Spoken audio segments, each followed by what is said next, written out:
And it's week 3 of our year of wisdom. I'm so glad you're joining me for this, and let's go ahead and get started.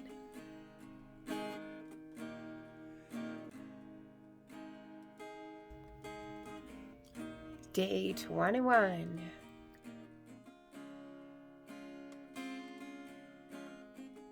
Job 30.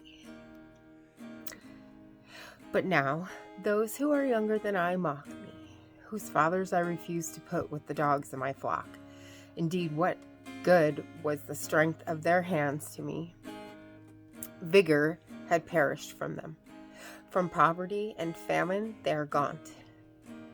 They who gnaw at the dry ground by night in waste and desolation, who pluck saltweed by the bushes, and whose food is the root of the broom shrub, they are driven from the community.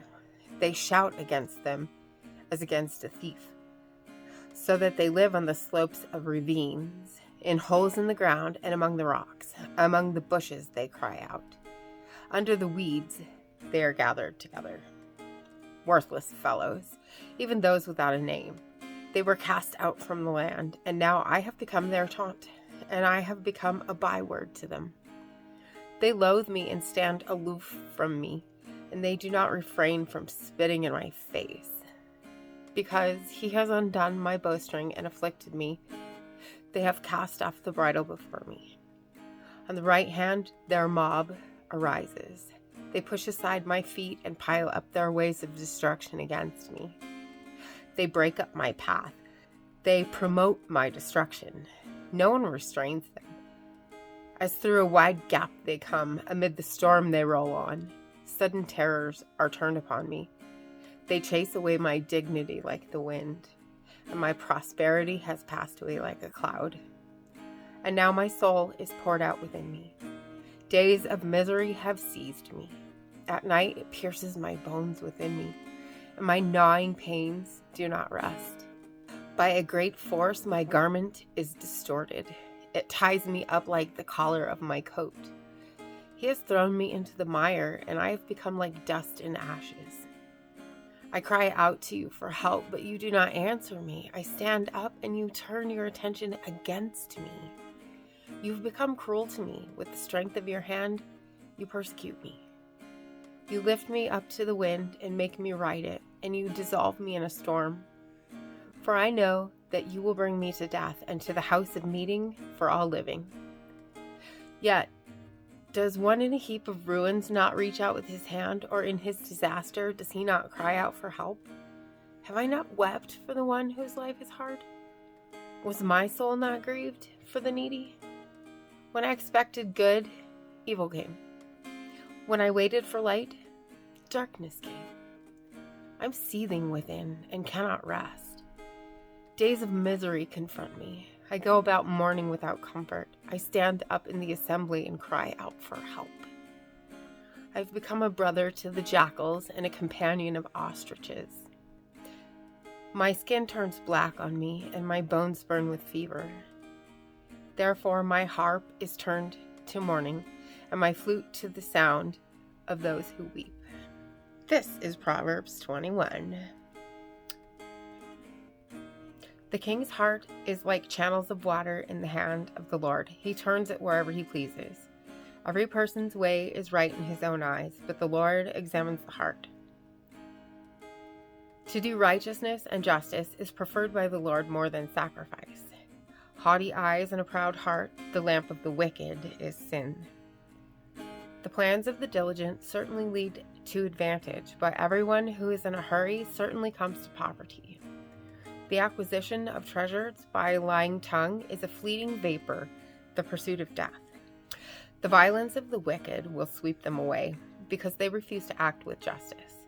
The way of a guilty person is crooked, but as for the pure, his conduct is upright. It is better to live on a corner of a roof than in a house shared with a contentious woman. The soul of the wicked desires evil. His neighbor is shown no compassion in his eyes. When the scoffer is punished, the naive becomes wise. But when the wise is instructed, he receives knowledge. The righteous one considers the house of the wicked, bringing the wicked to ruin. One who shuts his ear to the outcry of the poor will also call out himself and not be answered. A gift in secret subdues anger, and a bribe in an inside pocket, strong wrath. The exercise of justice is joy for the righteous, but terror to those who practice injustice. A person who wanders from the way of understanding will rest in the assembly of the dead. One who loves pleasure will become a poor person. One who loves wine and oil will not become rich. The wicked is a ransom for the righteous, and the treacherous is in the place of the upright. It is better to live in a desert land than with a contentious and irritating woman. There is precious treasure and oil in the home of the wise, but a foolish person swallows it up. One who pursues righteousness and loyalty finds life, righteousness, and honor. A wise person scales the city of the mighty and brings down the stronghold in which they trust. One who guards his mouth and his tongue guards his soul from troubles. Proud, arrogant, scoffer are his names. One who acts with insolent pride. The desire of the lazy one puts him to death, for his hands refuse to work. All day long he is craving, while the righteous gives and does not hold back. The sacrifice of the wicked is an abomination. How much more when he brings it with evil intent? A false witness will perish, but a person who listens will speak forever. A wicked person displays a bold face, but as for the upright, he makes his way sure. There is no wisdom, no understanding, and no plan against the Lord.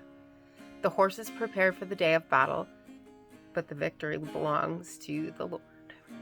And don't forget to hit the subscribe button there and click the bell.